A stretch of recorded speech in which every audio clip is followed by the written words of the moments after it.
Good morning, ನಮಸ್ತೆ ಎಲ್ಲರಿಗೂ. So ನೋಡಿ, ಇವಾಗ ನಾನು ವರ್ಕ್ ಫಿನಿಶ್ ಆಗ್ತಾಯಿದೆ. ಔಟ್ಸೈಡ್ ಆಲ್ರೆಡಿ ಇಟ್ಸ್ ಲೈಕ್ 8 ಆಗಿದೆ ಅಂದ್ಕೊಂಡಿದ್ದೀನಿ ಆಲ್ರೆಡಿ ಟೈಮು. ಸೊ ಇದು ನಮ್ಮ ಟೈಮು ಡ್ಯೂಟಿ ಫಿನಿಶ್ ಆಗೋದು 4:30ಗೆ ನಂದು ಶಿಫ್ಟ್ ಮುಗಿಯುತ್ತೆ. ಬಟ್ ಮೀನ್ ವೈಲ್ ನನ್ನ ವರ್ಕ್ ಸ್ವಲ್ಪ ಜಾಸ್ತಿ ಇರೋದ್ರಿಂದ ಇಲ್ಲಿಂದಾಗ ಆಗತ್ತೆ ಕಂಪ್ಲೀಟ್ ಆಗೋದಕ್ಕೆ. ಸೊ ಇವಾಗ ಲಾಗೌಟ್ ಮಾಡಿ ನಾನು ಮಲ್ಕೋಬೇಕು. ಗೈಸ್, ನೀವೆಲ್ಲ ಮಲ್ಕೊಂಡು ಎದೊಳ್ತೀರಾ, ನಾವು ಇವಾಗ ಮಲ್ಕೊಳ್ತಾ ಇದ್ದೀವಿ. ಸೊ ನಿದ್ದೆ ಎಷ್ಟು ಇಂಪಾರ್ಟೆಂಟ್ ಗೊತ್ತಾ? ನೈಟ್ ಶಿಫ್ಟ್ ಮಾತ್ರ ಮಾಡ್ತೀವಿ. ನಾನು ಯಾರಿಗೂ ರೆಕಮೆಂಡ್ ಮಾಡಲ್ಲ. ಎಲ್ಲ ಮಲ್ಗೋ ಟೈಮಲ್ಲಿ ನಾವು ಎದೊಳ್ತೀವಿ, ಎಲ್ಲ ಎದ್ದಿರೋ ಟೈಮಲ್ಲಿ ನಾವು ಮಲಗ್ತೀವಿ. ತುಂಬಾ ನೋವಾಗುತ್ತೆ ಗೈಸ್. ನೈಟ್ ಶಿಫ್ಟೆಲ್ಲ ಹೇಗಿದೆ ಅಂದರೆ, ಈ ಸ್ಪೆಕ್ಸ್ ಇದೆಯಲ್ಲ, ಇದು ಬಂದಿದೆ ನೈಟ್ ಶಿಫ್ಟಿಂದ ನನಗೆ. ಸೊ ನನ್ನ ಡೇ ಇವಾಗ ಸ್ಟಾರ್ಟ್ ಆಗುತ್ತೆ.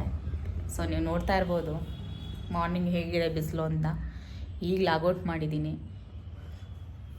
ಕಣ್ಗಳು ನೋಡಿ, ನಿದ್ದೆನಲ್ಲಿ ಎಳಿತಿದೆ. ಬಟ್ ಸೀರಿಯಸ್ಲಿ ನಿದ್ದೆನೇ ಮಾಡೋಕ್ಕಾಗಲ್ಲ. ನೀವು ಇವಾಗ ಮಲ್ಕೋತೀನಿ ಅಂದರೆ ನಿದ್ದೆ ಆಮೇಲೆ ಬರ್ತಾ ಬರ್ತಾ ಈ ಸೌಂಡ್ಗಳು, ಕಸದ ಗಾಡಿ ಸೌಂಡು, ತರಕಾರಿಗಳು, ಅದು ಇದು ಅಂದ್ಕೊಂಡು ನಮ್ಮನ್ನ ನಿದ್ದೆ ಮಾಡೋಕ್ಕೆ ಬಿಡಲ್ಲ.